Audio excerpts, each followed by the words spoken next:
Ko sem prvič vstopil v dvorano na stavbah, sem bil malo presenečen. Mislim, da sem prišel posnet neko zadevo. To so bili pač časi, ko sem začel delati na ATV. Zdela se mi je, kot da se je v njej ustavil čas. Za tiste čase sem bil navajen dvoran, ko so bile vsaj delno ali pa popolno adaptirane, ta pa je bila tam nekje v 60-ih letih je obstala, vsaj tako, ko sem jaz to videl.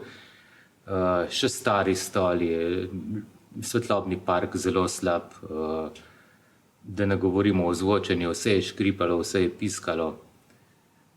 No, ampak zanimivo, da pol hmal, zatem so se pa začele širiti govorice, da bo pa Litija dobila novo kulturno dvorano. Super, smo rekli, to pa fajn, celo bila je lokacija na Ježi, fino, to je bilo zelo obetavno.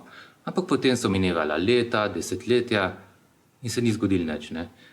Ampak pač zdaj vidim, da so določeni premiki se zgodili, dvorana se adaptira, bile so smole s poplavami, tako da to ni bilo najboljše, ampak jaz mislim, da gre v pravo smer in jaz sem prepričan, da Litija si zasluži novo, lepo kulturno dvorano, če že ne na neki novi lokaciji, pa vsaj tukaj na obstoječi.